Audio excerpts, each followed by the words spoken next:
Hello everyone, நான் psychological councillor யாஸ். என்னுடைய counselling இன் தமிழ் என்கின்ற சேனலை 15% மாணவர்கள் மாத்திரம்தான் சப்ஸ்கிரைப் பண்ணிவிட்டு பார்த்து கொண்டிருக்கிறார்கள். 84% மாணவர்கள் சப்ஸ்கிரைப் பண்ணாமல் பார்த்து கொண்டிருக்கிறீர்கள். என்ன காரணம் என்று எனக்கு தெரியாது. விரும்பினால் சப்ஸ்கிரைப் செய்துவிட்டு எனது வீடியோக்களை பார்க்குமாறு அன்புடன் கேட்டுக்கொள்கிறேன். இந்த வீடியோவிலே மொத்தம் 9 வினாக்கள் கொடுக்கப்பட்டுள்ளன. ஒவ்வொரு வினாவுக்கும் 4 ஆப்ஷன்கள் கொடுக்கப்பட்டிருக்கும். அதில் ஒன்றை தெரிவு செய்து அதற்கு நேரே வருகின்ற புள்ளிகளை குறித்து வைத்துக் கொள்ள வேண்டும். இறுதியாக 9 கேள்விக்கும் பெற்றுக்கொண்ட மொத்த புள்ளிகளை நீங்கள் கூட்டி வைத்துக் கொள்ள வேண்டும்.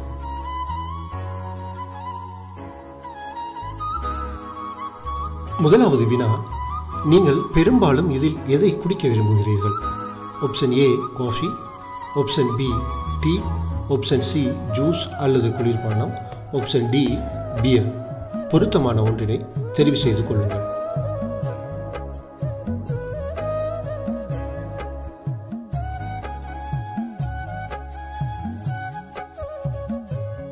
இப்போது உங்களது விடைக்கு நேரே வருகின்ற புள்ளிகளை நீங்கள் குறித்து வைத்துக் கொள்ளுங்கள்.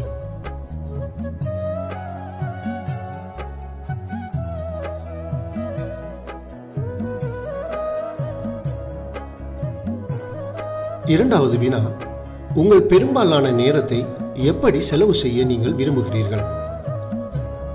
ஆப்ஷன் ஏ கார் ஓட்டுதல், ஆப்ஷன் பி இசை கேட்டல், ஆப்ஷன் சி ஷாப்பிங் செல்லுதல், ஆப்ஷன் டி விளையாடுதல். இதில் பொருத்தமான விடையினை நீங்கள் தெரிவு செய்து கொள்ளுங்கள்.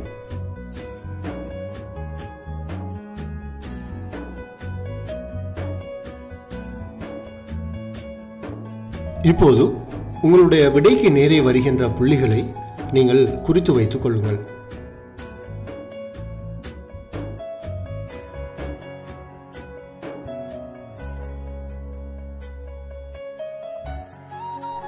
மூன்றாவது கேள்வி, நீங்கள் உங்கள் விடுமுறையை எவ்வாறு நீங்கள் செலவு செய்ய விரும்புகிறீர்கள்?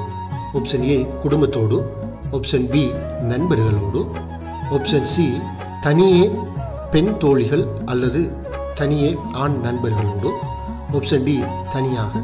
பொருத்தமான விடையினை தெரிவு செய்து கொள்ளுங்கள்.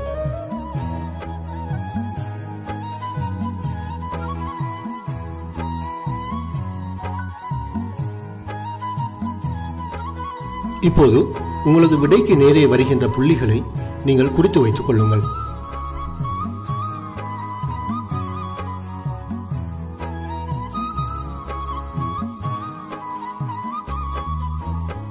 நான்காவது வினா, நீங்கள் வேறொருவரின் பெயரால் அழைக்கப்படுகிறீர்களா? ஆப்ஷன் ஏ அநேகமாக இருக்கலாம், ஆப்ஷன் பி ஆம் ஒரு உறவினரின் பெயர், ஆப்ஷன் சி நிச்சயமாக அப்படி ஒன்றுமில்லை, ஆப்ஷன் டி ஆம் ஒரு குடும்ப நண்பரின் பெயர் ஒன்றினால் நான் அழைக்கப்படுகிறேன். பொருத்தமான விடையினை தெரிவு செய்து கொள்ளுங்கள்.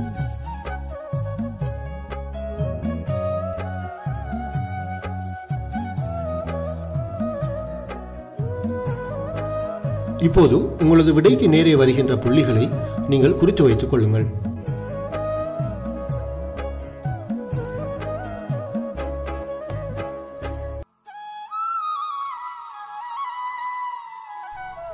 ஐந்தாவது வினா, உங்கள் பெயரின் முதல் எழுத்து என்ன? Option A J R T Y N G, option B U X P C L F, option C H O P I V S K, option D W D M Q Z E. பொருத்தமான எழுத்தினை தெரிவு செய்து கொள்ளுங்கள். இப்போது உங்களது விடைக்கு நேரே வருகின்ற புள்ளிகளை நீங்கள் குறித்து வைத்துக் கொள்ளுங்கள்.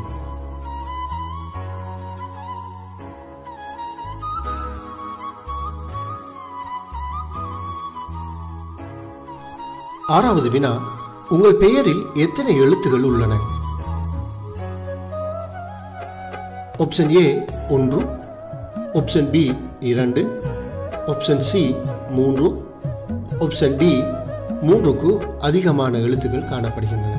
பொருத்தமான விடையினை நீங்கள் தெரிவு செய்து கொள்ளுங்கள்.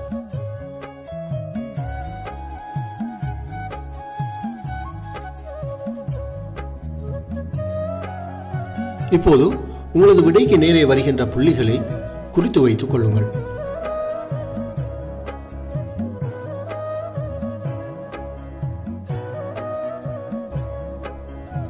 ஏழாவது வினா, எந்த வார்த்தை உங்களை சிறப்பாக விவரிக்க உதவுகிறது? ஆப்ஷன் ஏ பார்வையாளர், ஆப்ஷன் பி தலைவர், ஆப்ஷன் சி ஒரு படைப்பாளி, ஆப்ஷன் டி பின்பற்றுபவர். இதில் பொருத்தமான ஒன்றினை நீங்கள் தெரிவு செய்து கொள்ளுங்கள்.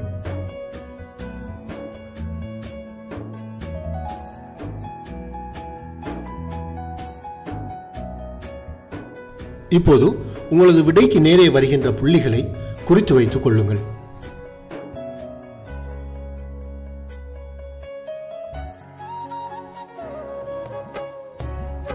எட்டாவது வினா, நீங்கள் எந்த வகை திரைப்படத்தை அதிகம் பார்க்க விரும்புகிறீர்கள்?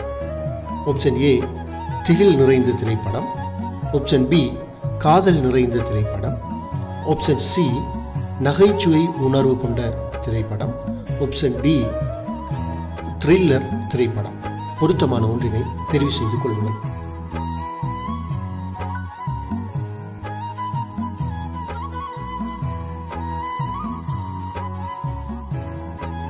இப்போது உங்களது விடைக்கு நேரே வருகின்ற புள்ளிகளை குறித்து வைத்துக் கொள்ளுங்கள்.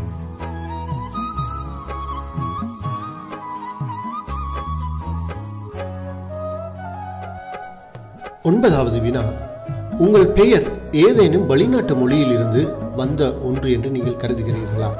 ஆப்ஷன் ஏ ஆம், ஆப்ஷன் பி இல்லை, ஆப்ஷன் சி இருக்கலாம், ஆப்ஷன் டி நிச்சயம் இல்லாத ஒன்று. பொருத்தமான விடையினை தெரிவு செய்து கொள்ளுங்கள்.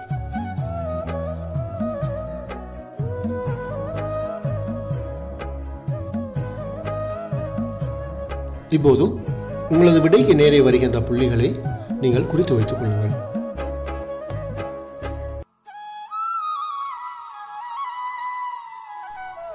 இப்போது நீங்கள் உங்கள் மொத்த புள்ளிகளை கூட்டிக் கொள்ளுங்கள்.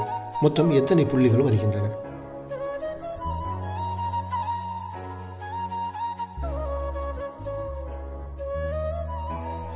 உங்களது புள்ளிகள் 90 தொடக்கம் 160க்குள் வந்திருந்தால் உங்களுக்கு தலைமை பண்பும் தன்னம்பிக்கையும் அதிகமாக இருக்கும். அழகான ஒருவராகவும் இருப்பீர்கள். திறமை உங்களிடம் குடிகொண்டிருக்கும். என்றாலும் கொஞ்சம் படபடப்பு உள்ளவராகவும் இருப்பீர்கள். சென்சிட்டிவ் உங்களுக்கு அதிகமாக இருக்கும். ஸ்மார்ட்னஸ் அதிகம் இருக்கும். கிரியேட்டிவ் திங்கிங் உள்ளவராகவும் இருப்பீர்கள். உங்களுடைய மதிப்பெண் 170 தொடக்கம் 230க்குள் வந்திருந்தால் உங்களுக்கு போதும் என்கின்ற மனப்பாங்கு இருக்கும். சுதந்திரமாக இருக்க வேண்டும் என்று விரும்புவீர்கள்.